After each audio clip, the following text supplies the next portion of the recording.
David Coggins, welcome to the show. Thanks. Good to be here, Brett.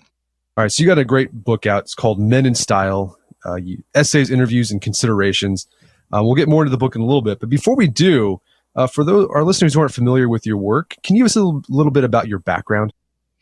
Yeah, that's of course. I grew up in Minneapolis. I'm a Midwesterner, but I've lived in New York for about 20 years now.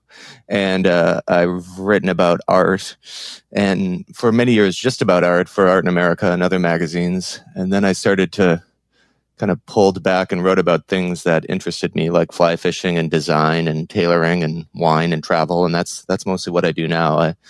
I'm a contributing editor at Condé Nast Traveler. I write for Esquire and other places. And this is my first book, so it was an exciting project to do.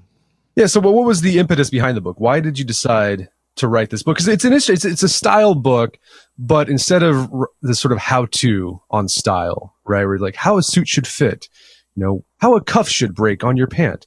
Right. It was just, you interviewed a bunch of tastemakers in the worlds of men's style. So what was the inspiration behind that? Well, that's a very good way to describe it. Well, for one thing, I was having, not a crisis, but I was about to turn 40, and I thought I'd like to have a book. And so I looked back at kind of the people I knew and cared about and things that had mattered to me. And I thought about dressing and lessons we know about style, not as, like you said, how to, what to wear to a black tie event, but kind of how clothes express ourselves. And the men who I admire, who I think dress well, how they have kind of a sense of who they are and how they fit into the world. I think that happens as you get older. And you start to kind of look at your father and realize kind of the way he was as a man. And so just like you said, I started to talk to people who I thought were interesting. And a lot of them are friends of mine. And I said, how did your father dress? How did you dress as a boy? How did you kind of arrive at where you are in the world? And it was really incredible to hear these stories from like really kind of hotshot guys talking about bad decisions they made, the same sort of bad decisions we all make or have made at, what we wore to prom and other sort of disasters, bad tattoos and mustaches and things like that. And kind of how we arrived at the worldview we have now. And sort of clothes were just a way to express that, but a very powerful way. Yeah. So who were some of these tastemakers, these guys you interviewed? Well, I think people you'd know, like Whit Stillman, the film director, Sid Mashburn, who's got a great story, Gay Talese, Jay McInerney, the writer, a lot of editors and writers in New York, like Nick Sullivan at Esquire, Michael Haney, Jay Fielden, who at the time was the editor at Town and Country. Now he's the editor at Esquire. Aaron Levine, who works at Abercrombie and Fitch now. My friend Michael Williams. A lot of these people, and I think they were really, of course they're friends, but they were really honest, which I liked, and because they didn't know what anyone else was going to say. And sometimes when you talk to people, they want to just, I only buy denim from this place in Japan. You got to know somebody, but it wasn't like that at all. They were very frank and really honest and humane. And I think one of the things that I like about the book was that people really opened up and you kind of felt closer to them because of it. Right. So let's talk about some of these mistakes that these guys made along the way. Well, let's not talk about the mistakes first. Let's talk about dads. That's one of my favorite sections about how these guys' dads influenced their style. Because it's weird. I'm 30, I'm 34. And I find myself like I'm dressing like my dad, which is weird, because when you're a teenager, you think I'm never going to do that. But like, I'm like the little subtle things, like that's what my dad did. So like, how did the fathers of the men you interviewed influence their style? Well, that's a really good thing to bring up. I mean, one thing that was cool is that the men had, all came from different backgrounds. So some of their fathers were really dapper. Some were, working men. And I think there's a time that you listen to your dad when you're really young. He's a kind of, the first man in your life. And then there's a time when you go against what he says just because he's your dad and you're 13 and you can't tell what makes sense and what doesn't. And then I think the interesting part is sort of what you're describing is that you sort of bend back to the kind of smart things he said as you get older and you can sort of see more clearly. And so I think the effects on people are very strong. Sometimes you don't see them until you're older. And one cool thing in the book is that I asked people for photos of their dads when their fathers were young. when they were in their 20s and 30s. And that's really probably the best part of the book, to see all these great guys from all over the world, and kind of some of them dressed up and some of them dressed down, and you really get a sense of who they are. And that was nice. And I think, when you see your dad, you're a kid, you just see him like as your dad. And as you get older, you see him sort of as a man and the kind of decisions he's made, and you see him in a broader view, in a way that his life that didn't have something to do with you, because before you see him through the filter of just his responsibilities towards you. And I think when you get older, you have a little bit better perspective on that. And how did your dad influence your style? Well, my dad, I'm very close to him. I still am. I just traveled with him to Europe, and he very strongly, he influenced it. His name is David as well. He's an artist and a set designer and a writer. And he wanted me to dress, I guess you'd say, appropriately. I couldn't wear a t-shirt. I had to wear a collared shirt. And, there were definitely rules. And it was very important that I would know those rules before I broke them. I guess that people would probably say I dress a little more formally than other people. Now that I'm older, he thinks I'm too conservative, that I'm always wearing a tie. And he dresses sort of more casually than I do. And since he's a big guy, he wears sort of more bold colors and patterns that I don't quite do. But it's funny to see how that changes. And sometimes you learn something from your dad and you take it too far maybe. And maybe I did take it a little too far, because I do like to wear a sport coat and a tie most days. Well, it's a good look. Thanks. Well, sometimes though, you do it when you aren't made to do it either. Like I think some people, you ask what people learn from their dad. I think some people react against that, and some people, really depends on your relationship. But I'm always fascinated by people who clearly share a lot in common with their parents and those who don't. Yeah. And besides dads, where did a lot of these men get their style influence when they're trying to figure it out? Well, that's really interesting too, because in some cases you have people who were from far away from big cities, so they really had to study hard, and that's been true for 80 years, whether you're talking about Fred Astaire and Cole Porter, people who were from the Midwest who worked really hard and came to New York and kind of invented themselves, as opposed to people from London and New York who grew up going to Paul Stewart's store and were very kind of urbane from an early age. So one thing that's interesting to me is sort of how these men, mostly who do live in, New York and London and kind of bigger cities now, how they kind of arrived at that. And it's not just their fathers. At that time, many of them, magazines were a big part in their lives in a way that's kind of hard to imagine now. Esquire and GQ, and this is before the internet really, and people reading those things, and Playboy for that matter as well, and how a magazine had a lot more cultural impact than I think they do now, for, when you have Instagram and street style sites and a million other things. So I also think that magazines viewed their mission differently than they really thought, that they were kind of an arbiter of taste and took that seriously. And I miss those days personally. Yeah. I mean, when you were interviewing these guys, did any common style icons pop up over and over again? Well, the first thing I should say, something they had in common, is that when they were boys, everybody had very strong opinions. That was something that I learned, like when they were 7, or that, they liked a color a lot, or they didn't like stripes, or they would make their mom go back to buy a different shirt because they didn't like the one she got, or then she got them a sweater that someone begged for, and then he refused to wear it. So it was very interesting to see how these strong opinions, even sort of before you have opinions, there were strong beliefs that these boys had, which was very interesting to me. And then I think you get this, I think that, teenage life is so interesting. In some cases you have uniforms at the school you go to, and there were British guys in the book, and they very much had, it was interesting to hear just how intense and finely regulated those uniforms were. And I think some people, that even if they said they didn't like it at the time, but in retrospect, it kind of meant they didn't have to make these intense decisions, because their, clothing decisions when you're 14 and 15 seem like such monumental things. I think at that time too, you're you're trying to express who you are and you don't quite have it down yet. And so maybe you want something with a big logo or a sports jersey or something like that. And once you get out of the heat of the moment, and those don't always look so good in the aftermath. Yeah. No, yeah, let's talk about that. When did a lot of these guys get establish their signature style? So you just said here that some of these guys, when they were 7, they were very opinionated about their clothes. I wasn't at all. Like, if my mom bought me Bugle Boy from JCPenney's, like, that's what I wore. I didn't care. Right. Good. You weren't so difficult as some of these guys. Right. So, but a lot of these guys, they've got some unique. You look at them. That's Nick Wooster. That's his style. You look at Michael Williams. Like, he's got his thing. When did they establish that? Was it in high school? Was it in college? Was it later in adulthood? I think it's later. I mean, that's a really good question, and it's a really basic thing. I mean, something that I think one thing I like about the way men dress is a well-dressed man, he knows something about himself. I think dressing well is about self-knowledge.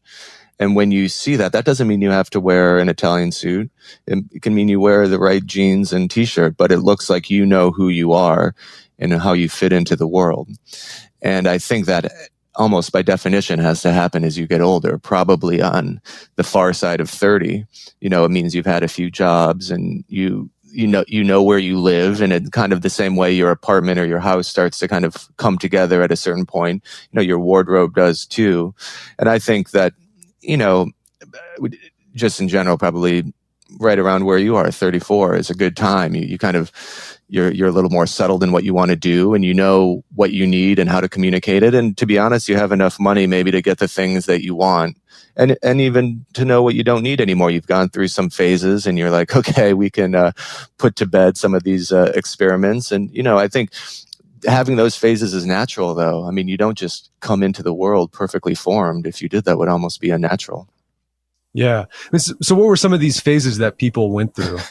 Well, I mean, it was funny to me to hear guys that they were particularly obsessed with more, not even street style, just like really garish Abercrombie and Fitch things, or more hip hop clothes, and that sort of thing that people have in college that you don't really know that they have if you've met them much later. So, Michael Williams was in a more hip hop, zone when he went to college, and, that's perfectly understandable, but it was totally shocking to me, even though he's a good friend of mine. Somebody like Jay McInerney, who's a little bit older, he totally embraced the shoulder pads era in the 80s, and I don't think anybody looks back on that look fondly, least of all Jay. I mean, he was very kind to let us use his author photo from that era, where it's like probably a fancy Giorgio Armani double-breasted suit that just 3 people could fit into it. I mean, it's enormous. Oh, that's funny. Yeah, when I was in high school, I was in the punk ska, surfer. I went through that phase. And then I went through I was in high school when the whole swing revival happened, Big Time Voodoo Daddy. Me and my best bud, we'd wear these dark denim jeans with these silk bowling shirts. It was, I mean, as you look back, we look back and it's boy, God, we looked hideous. It was just absolutely but it's terrible. So understandable though. I love that. I mean, I think when you're younger too, you look for, tribes or groups to be a part of, whether it's a band that you really like or an era. And that's totally natural to do. And you almost have to live through it in the moment. If somebody told you, maybe that silk shirt a little bit too blousy, you're like, no, it's perfect. I tracked it down. It took me 2 months to find it. I can't wait. And it's probably good not that the internet didn't exist when I was 18 or 20, because some of those things are better left in the past. Yeah, I know. I feel bad for teenagers these days because everything's documented. They can't completely hide from their there's no room for experimentation because it'll haunt you the rest of your life. Absolutely. Yeah. I mean, did you go through any weird phases growing up? It's funny. I have to say I didn't go through crazy phases. I mean, I once had a goatee for a little while that is not doing anybody any favors, and I had long sideburns from an early age that I don't really mind that I did that, but I think I kind of I didn't even really know what I was doing. I just sort of had them all of a sudden, and and sometimes you look at, I think when you look back at something like that, it's the earnestness that you have in your approach that is a little shocking. It's like you seem to take, well, at least when I look back at myself, I took those things so seriously, and I believed in them so completely. I don't think you have the kind of self-awareness that you have as you get older. I mean, you think whatever band you're into is the greatest band ever, and whatever you're wearing is, really important to you, and you even kind of believe in the ad campaign and all the things that go around it, and you don't have the kind of reflection you have when you're older, and you can kind of pick and choose a little bit more deliberately. And so when I look at myself, then I see somebody who was, I was very much into art and writing and literature, but really liked the idea of being an art student, and kind of, and my version of what that looked like was maybe influenced by the movie Some Kind of Wonderful, which was kind of a really good movie in the 80s with Eric Stoltz as an art student, not surprisingly. And it didn't quite have the, you're just not fully formed as yourself yet. And I think that's why it kind of looks like the clothes are wearing you. You're not wearing the clothes. Let's talk about style in general. So a common theme throughout the book was this idea of authenticity. And authenticity is, it seems like it's an existential goal for us. Right. Modern, like everything has to be authentic. But, style is a lot about, a performance or of an image you want to put out to the world. So, it can not be authentic, right? Because you're trying to convey something that maybe is not true to you, but you want others to think of you. Ooh. So, I mean, is it possible to be both stylish and authentic? And if so, any notable stylish men who have combined the two? That's a great question. I think there's always going to be some friction because how you dress is definitely a presentation. I don't know if that makes it unnatural, but it's definitely you're presenting something to the world, and I like that. I when I see somebody who's very well dressed, I feel reassurance from him. I think he's doing something that he's showing the world that he kind of wants the world to be a little bit more formal or a little bit of a better place. And, you can get carried away with that. But I like to see a man who's dressed well on an airplane. I feel like he's trying to lighten the mood a little bit. And at the same time, I think a well-dressed man does it for himself as well. So you have this balance, something for the public and for the people you see, and even respect and to formality and a certain amount of good manners. And then also the pleasure someone gets out of clothing that they care about. And that involves a certain type of secret pleasure that I think most well-dressed men have. I mean, when I see somebody like Gay Talese, who's, a legendary figure, doesn't need me to tell him he's well-dressed. I can see that he does it partly because of the way he views New York and social life here, and also legitimate pleasure he gets from tailored clothing and traditional clothes made well. Almost everything he has, there are details that nobody would know about beside him.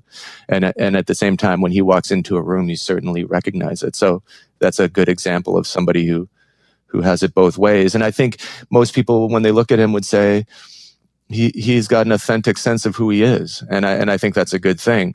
But of course, something like that, you can't just try to be authentic. I think right. In many cases, it's what you arrive at over time. And I think that is really one of the themes of the book, and really one of the themes of the things that I care about is how you kind of, when you know what is enough, and if you think about any place you care about or any artwork you love, whoever's made it or whoever's behind it knows when enough is enough, and when they want to do something more and that's a little more flamboyant and it feels right, or when they know when to keep something simple and they know that that's right. And I think that is really a goal that we all should have, but of course you can't pursue it. It sort of has to come to you. Yeah, because once you do that hard pursuit, the clothes start wearing you instead of you wearing the clothes. Exactly. Right. You can always tell the guy you can tell he's uncomfortable. Exactly. I mean, the sense of comfort is huge, and I think that one thing that makes me a little bit sad is that for a variety of reasons, men in America have a kind of resistance toward suits and sport coats and formality, partly because they had bad experiences when they were young. And then they sort of associate it with conformity or businesses or wearing them against their will. And that's really too bad, because suits can be very comfortable and they can be very expressive and very personal. And most men look really good in them if they're good. You know, if you go into get a bad one, of course, it's not going to be a nice experience, but there's no reason that a man shouldn't have a good suit and look terrific in it. Yeah. And I love that point you made earlier about dressing up to sort of bring a little bit of formality, like dressing up for others because you want to make others feel good. Because I've noticed that too. Like when people like dress for the occasion, like it makes the occasion feel, I don't know, has more heft to it, I guess. More absolutely. And so I feel like that's something we've lost with our very casual culture here in the States. That's a really good point, and it's a funny thing because people respond when you dress up. I mean, if you show up and see your girlfriend and you're dressed well, she's going to like it. I mean, there's not very few men I know whose wives or girlfriends don't like it when they dress up. But beside the people who are close to you in your life, I mean, just in general, if you're in a restaurant and you see somebody who's ready to be there, it's really nice. And I think I always like to go to see what people are wearing at the opera in New York. It's a very international crowd, and to see what people's versions of the best thing in their wardrobe is usually pretty funny. But it's also sweet and reassuring and nice to see people, like even men. There's a group of people who get together and they just all wear tuxedos, and it's fantastic. And I think we somehow we've gotten to a place where we view dressing down as some sort of more, to use, I mean, authentic is a word you used before, but it's like there's no artifice in it. And, you know, that works if you own Facebook, dress however you want. If you don't, you do not look good in a hooded sweatshirt. And so don't wear one to a meeting or even out of the house. Do you work from home?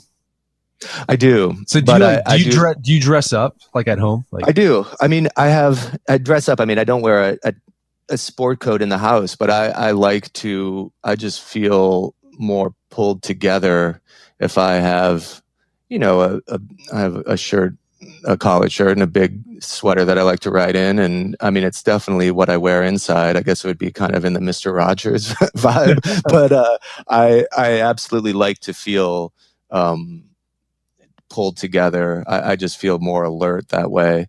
Or even if yeah, I think that's a good way to say it. Yeah. Here's another thing I've noticed too, since we've published, you know, style content on our site, and I find a lot of the style content that we put on the site, it's geared more towards like 30-year-old, 40-year-old guys. But there's like, I feel like there's this, but I always get pushback from even guys who are in their late 20s, 30s, 40s, that the idea of style we're promoting is too old. Like it makes everyone looks like dads. Like that's a bad, it's a bad thing, to look older and mature. Have you seen that as well?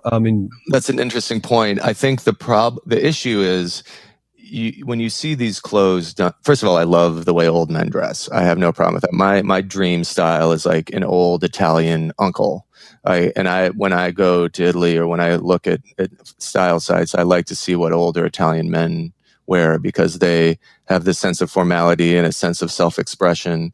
And, you know, Italian tailors are fantastic. So they really look terrific. I think when you talk about complaints that people have or pushback, they're not seeing how the clothes change when they wear them. I think that there's a real issue with editorial in magazines and online about, it's like, dress like Don Draper. Now, that's a terrible idea. Like, Don Draper looks great. The show's taking place in the 60s. John Hamm is, you know, superhuman, and the clothes are made to flatter him and the era that he's in. If you need to know what makes sense for you. How are you built? What's your coloration? You know, how big is your head? What color is your beard? And then you say, okay, well, having a narrow lapel, super small collar, really tight tie makes your head look big, and it looks silly, like you just wanted to dress like someone you saw in Mad Men. And I think people have to start with who they are and what they need, and then work from there. And that's something that I think, partly because of the way clothes are sold, we have brands that have very strong sensibilities, so they can kind of communicate to people what they believe in. And I'm not sure that's a really good thing. If you went back 50 years or a little bit more, Brooks Brothers or, even a proper tailor is really trying to find what makes sense for you. And I think when people start with that, they're not going to look old in a suit. They're not going to even look old in a cardigan. If they bring some energy to it and things fit correctly and the color's right, they'll look really alive and they'll be surprised at how good they look. And they have to give themselves a chance too. I mean, I think when people wear something the first time, I have complete belief and that wear it around your house by yourself. Like if you wear something, people shouldn't know it's new. It should look like you've had it for a long time, and it shouldn't look like you're trying to decide if you like it or not. If I get something crazy, I'll keep it in my closet for a year. Then when I'm ready, I'll wear it out, or I'll even just wear it around the house to kind of break it in. Fred Astaire threw his suits against the wall to take the newness out of them. And I think once something looks like it's yours, it'll look good. Okay.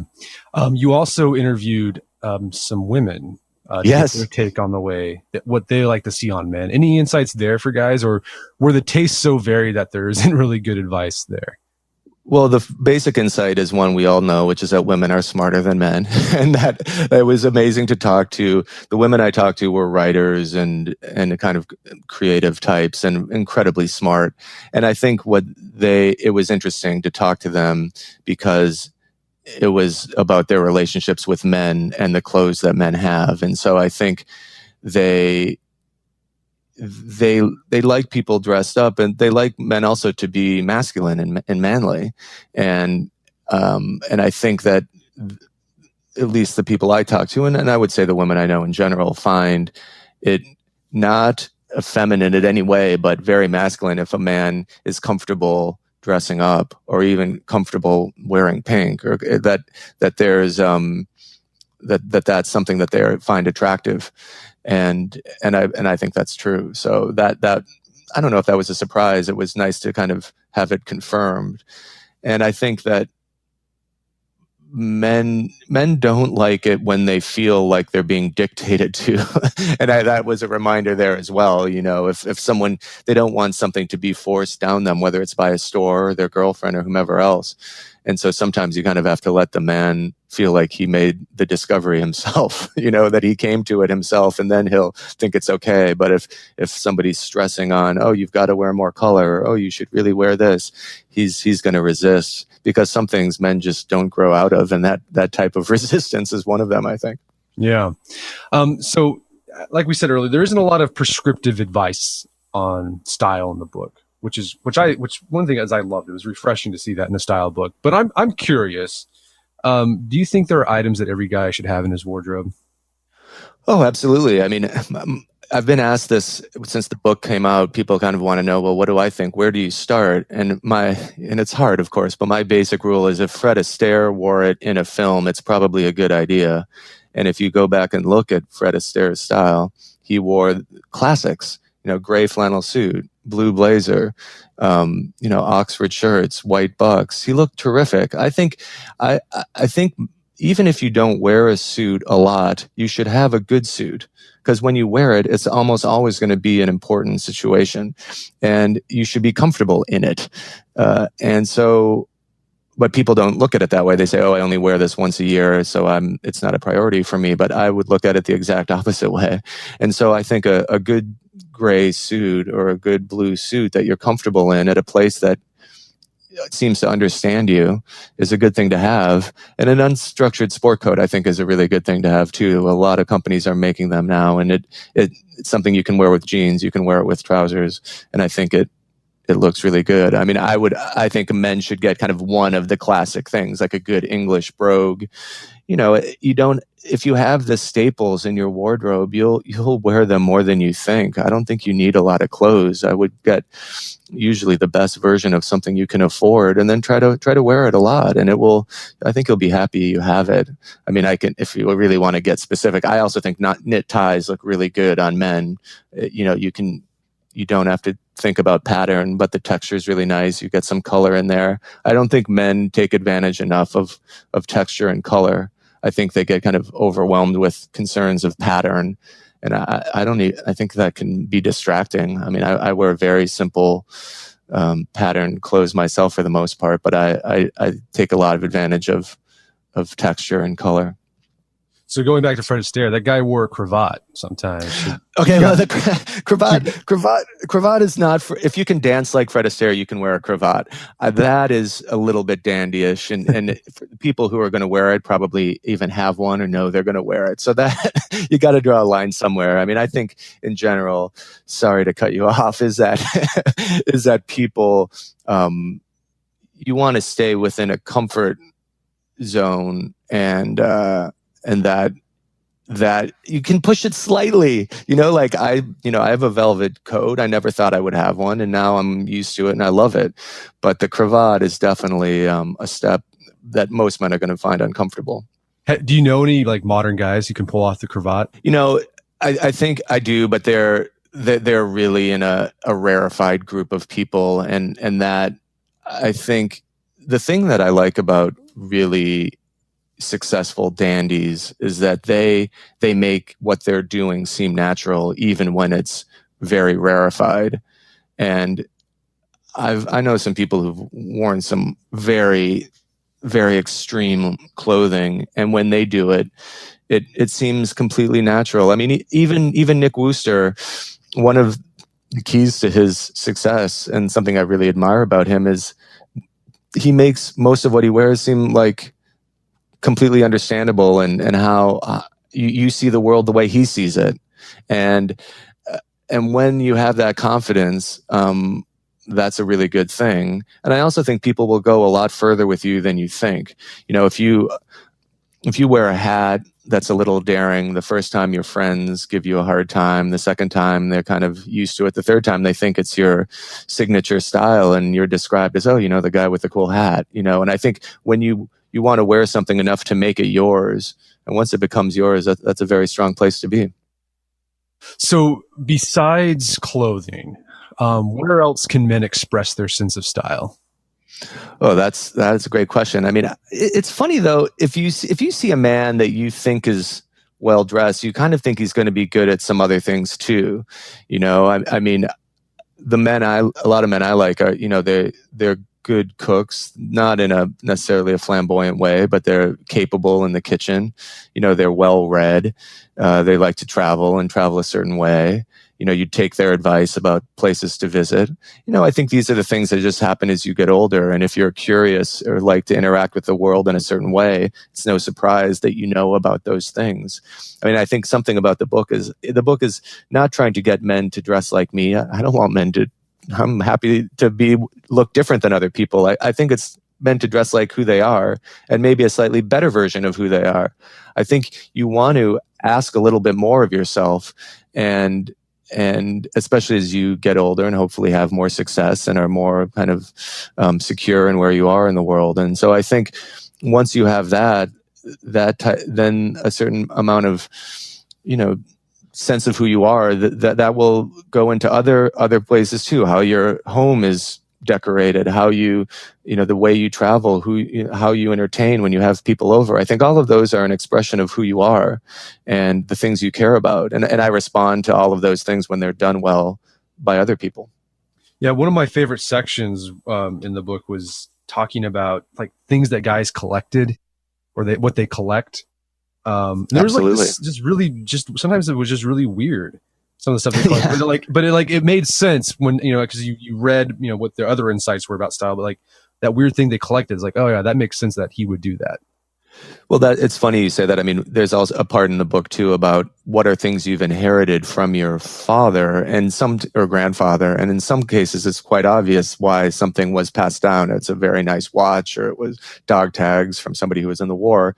And other times it isn't obvious why that thing was passed down, but you could tell that it's important to the person because there's a history behind it. Whether it's just a Western shirt or a Stetson hat. And I like these things that have meaning that people give to them over time, and whether it's a collection or something that's been inherited. And I think that's appealing to me. I'm not as interested in things that a marketer is trying to tell you they have meaning because there's a logo on it, or it's really expensive, or a capsule collection, or a collaboration, or hard to get, or there's a line out the store. I mean, those things will come and go. But the things that, your father gave you, or that you've collected because you have an affinity towards whatever the thing is. That's more meaningful. And I think we should look for the meaning we give to things, not the meaning that magazines or marketers give things. And so that's hopefully a lesson people will take from the book. Well, David, this has been a great conversation. Where can people learn more about your work and the book? I actually got a website for this book. It was funny when you get to a point where it seems like everything has come and gone and we learn in different ways. And at one point, everybody had a website, then nobody did. If you go to davidrcoggins.com, you can read part of the book. I'm on Instagram. I love Instagram. That's also David R. Coggins. And if you Google me, I don't know, I've got articles everywhere, probably too much for people to read about. One thing, though, that's coming out that people might be interested in is in the March issue of Condé Nast Traveler. I went on a road trip through the Scottish Highlands on our way with my friend Matt and my friend Jake to the Harris, where Harris tweed is made.